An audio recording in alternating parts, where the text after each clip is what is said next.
এখন তো আমরা সমস্যা দেখতে চিটাং রোড, নারায়ণগঞ্জ, তারপরে আমরা মাধবদী, গাউসিয়া, রূপগঞ্জের ভিতরে আছে বরপাড় পাম্প এবং বিশ্ব রোডের আছে পাম্প।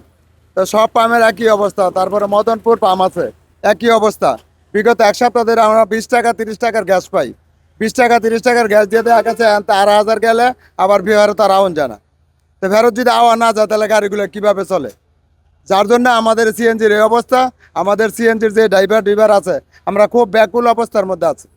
আমরা সিএনজি চালাই, সিএনজি ড্রাইভার। আমরা গ্যাসের জন্য চলতে পারতেছি না। গ্যাসের এত প্রভাব কেন? আমরা গ্যাস চাই, ঠিক মন গ্যাস চাই। গ্যাস থাকলে যে চলতে পারবো, ঠিক মন গ্যাস থাকলে। সংসারের অভাব লাগে। আমরা সিএনজি ড্রাইভার প্যাসেঞ্জার যাত্রী লিয়া হয়রানি হয়, গ্যাস পাই না, চলার খুব সমস্যা, সংসার চলে না। এগুলো আমগো গ্যাসের যে কোনোভাবে আমগো গ্যাসের সংযোজন লাগবো। সমস্যা তো মোটামুটি অনেক। বর্তমানে হচ্ছে আপনার টোটালি কোনো জায়গায় গ্যাস পাওয়া যায় না।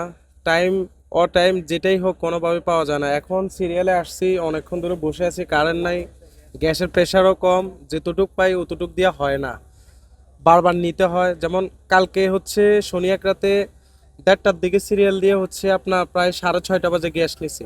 ইনকাম টোটালি বন্ধ হয়ে গেছে, আগের মতো অবস্থান নাই, চলাফেরা করতে খুবই কষ্ট হচ্ছে, যেটা আসলে বলার মতো ভাষা নাই। গ্যাসের কারণে আমাদের দীর্ঘ সময় এই গ্যাস পাম্পে বসে থাকা লাগতেছে। দেখা যাচ্ছে 6 ঘন্টা, 7 ঘন্টা, 4 ঘন্টা, 5 ঘন্টা, এরা বিশাল সময় আমাদের নষ্ট হইতাছে। ঠিক আছে, আমরা তো অনেক ভোগান্তিতে আছি। কখনো কখনো কারেন্ট থাকে না, ঠিক আছে, এই জেনারেটর নষ্ট, এই নানান সমস্যার কারণে আমাদের অনেক ভোগান্তি পোহাইতে হইতাছে আর কি। এটা তো মেইন লাইনে গ্যাস নাই। আমরা তো মনে করেন যে মেশিন সবকিছু ওকে আছে, যখন মেইন লাইনে ভরপুর গ্যাস থাকবে আমার মেশিন চলবো, প্রেশার উঠবো, ভালো গ্যাস দিব, ড্রাইভাররা ভরপুর গ্যাস পাইবো। তো মেইন লাইনে গ্যাস কম থাকার কারণে দেখা গেছে মেশিন চলতেছে, গাড়ির প্রেশার কম উঠতেছে, গাড়িতে গ্যাস কম ঢুকতেছে। যার কারণে এই যে এক একটা সিএনজিতে মনে করেন 20 টাকা 30 টাকার, কোনো কোনো সিএনজিতে যেগুলোতে মোটামুটি গ্যাস আছে এগুলো 10 টাকা 20 টাকা ঢুকে। বড় বড় প্রাইভেট কারগুলো ঢাকামুখী যেগুলো, এগুলো তো ভালো বড় কোনো জায়গায় টিপই নিতে পারে না, কারণ 100-150 টাকার গ্যাস দেওয়া তো ওরা কোনো জায়গায় টিপ মারতে পারে না। পরিস্থিতি লেগে 20-30 তারিখে মানে পাম্প বন্ধ রাখে।